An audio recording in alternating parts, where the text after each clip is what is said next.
Hello guys, I'm Angelo Ramos.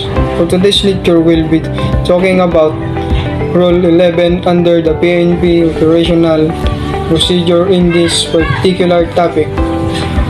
We will be taking about rules guidelines with regards with the conducts of checkpoints.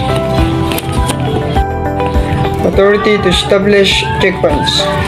In what circumstance the police officer are allowed to establish or conduct checkpoints operation.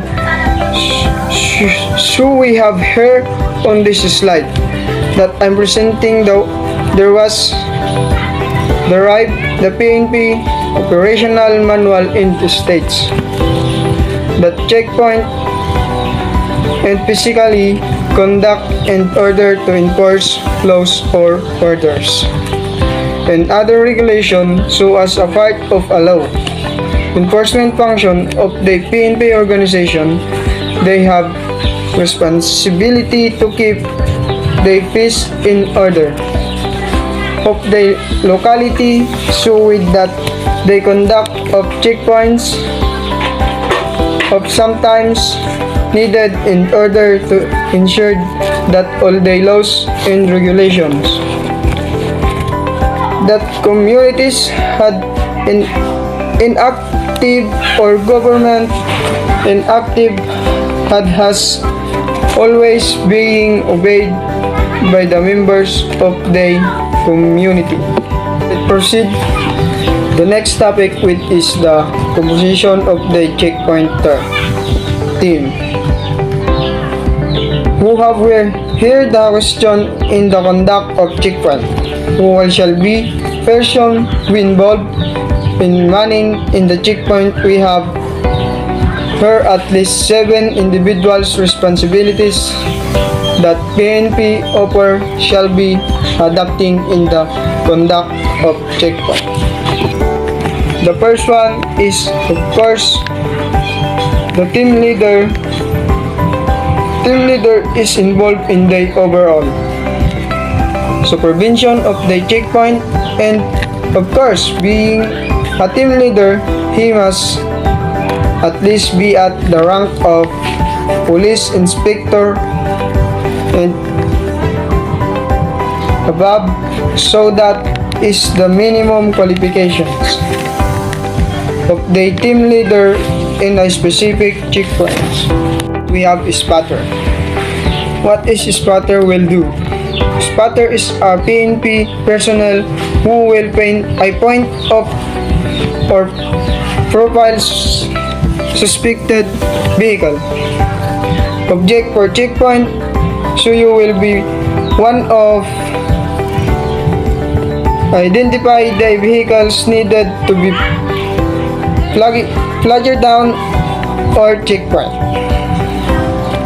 So you can see there's circumstances they conduct the checkpoint is a specific checkpoint because the spotter is one of the responsible of identifying to the vehicle needed to be stopped. Like for example, they conduct checkpoint, come to notice a certain motor rider was driving his motorcycle without motorcycle helmet. Those types of roles or drivers, we have clear violations. Third person in the composition of checkpoint team is we have the spokesperson. Spokesperson is responsible for communicating to the motorists who are being subjected to checkpoint. So this in charge of explaining that the reason why the checkpoint is conducted. The next we have the investigation sub-team. So investigation sub-team are in charge with investigation if there's some intense crime has been committed, will be conducting checkpoint. They encounter within certain crime, so that is responsibility.